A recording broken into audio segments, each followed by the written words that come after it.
Bonjour. Alors, nous allons commencer par Jean-Luc. Vous sortez en ce moment, vous sortez dans quelques jours, vous êtes déjà sorti un livre intitulé Survivant. Est-ce que c'est un pan de votre histoire qui se tourne? Est-ce que c'est une nouvelle existence qui commence pour vous? Vous savez, quand on célèbre une forme d'anniversaire, c'est toujours à la fois l'occasion de faire un bilan et puis bien sûr ça s'ouvre toujours sur quelque chose de forcément de nouveau. Donc là c'est 30 ans de vie avec le VIH que j'ai voulu à la fois raconter, même si c'est pas que un récit, hein, c'est aussi ce livre, l'histoire du sida, vu par une personne qui vit avec ce virus, c'est-à-dire donc ces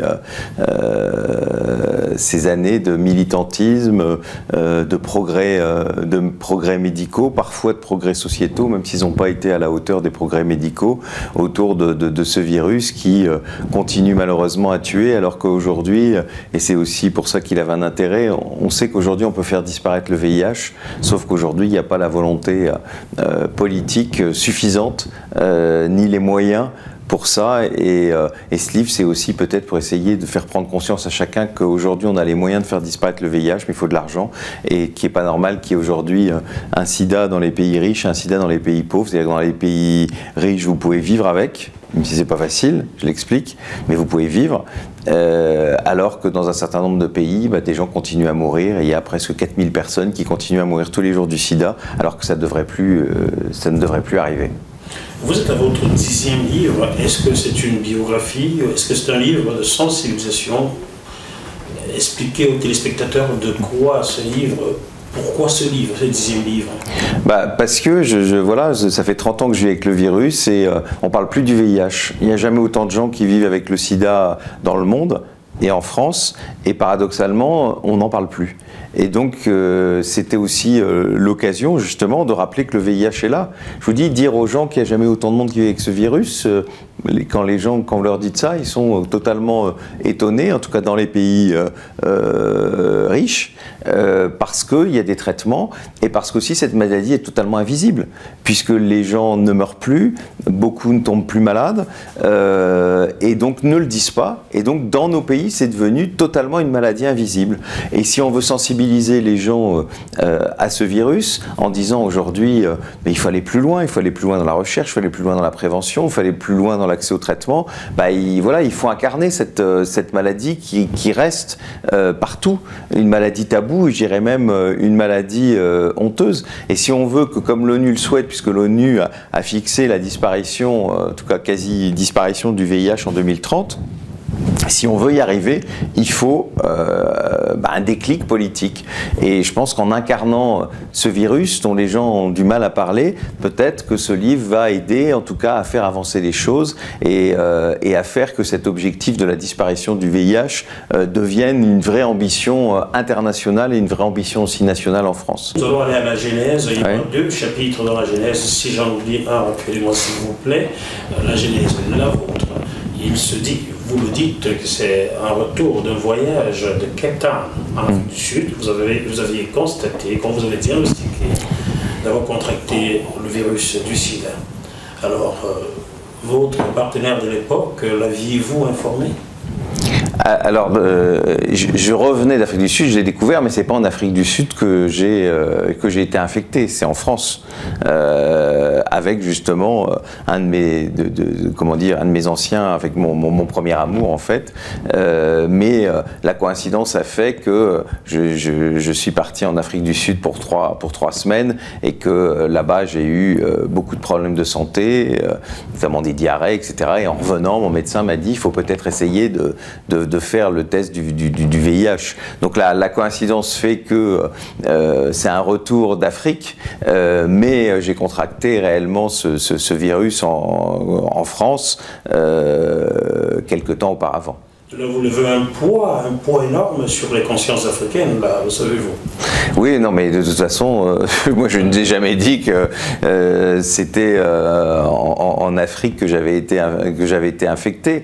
Mais voilà, en tout cas aujourd'hui, pour moi l'Afrique de toute façon a toujours eu une certaine importance, parce que d'abord j'aime beaucoup un certain nombre de pays africains, et l'Afrique du Sud est notamment un des pays que j'aime le plus, parce que je le connais bien, j'y suis allé souvent, et la coïncidence fait aussi que ce pays est celui qui qui est le plus touché par le VIH-Sida et où il y a eu une classe politique qui a été totalement irresponsable, notamment je pense à Thabo Mbeki, l'ancien président, qui refusait d'avoir un lien entre la séropositivité et le sida et qui a refusé de donner pendant très longtemps les traitements aux personnes séropositives dans ce pays, alors que c'est quand même le pays africain le plus riche. Ils avaient les moyens de permettre d'accéder aux traitements et on a laissé mourir des tas de gens en Afrique du Sud, et ça, je trouve que c'est vraiment un scandale, une honte, et que ce président qui n'est même pas inquiété, qui a priori n'a jamais fait son mea culpa, et pourtant il avait en face un Mandela qui lui disait que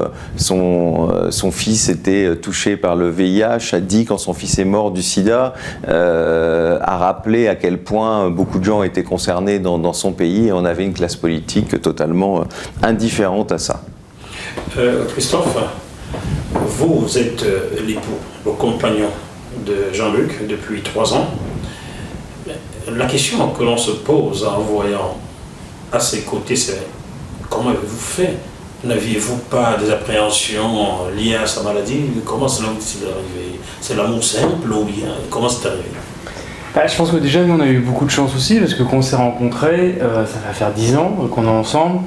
Moi, je savais déjà qu'il était séropositif. Et c'est vrai qu'on n'a pas eu, comparé à d'autres couples, d'avoir ce moment qui est parfois difficile, parce qu'on voit tous les rejets qu'il peut y avoir pour les personnes séropositives. Nous, on a le fait d'être un couple ce qu'on appelle sérodifférent.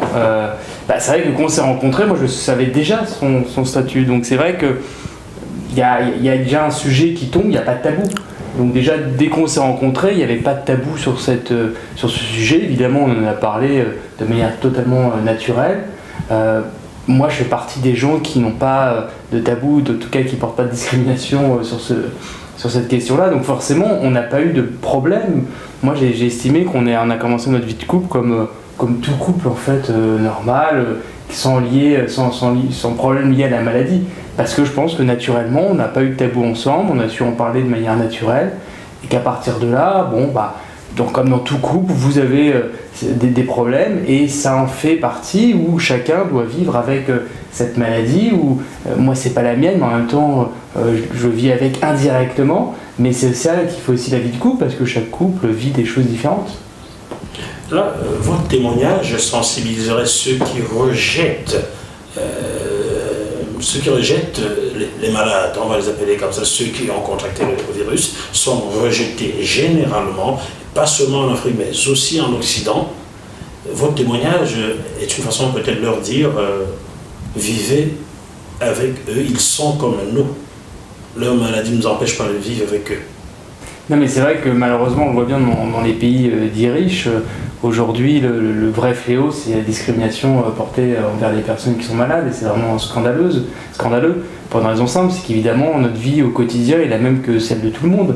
Après, avec des hauts et des bas liés évidemment à la maladie.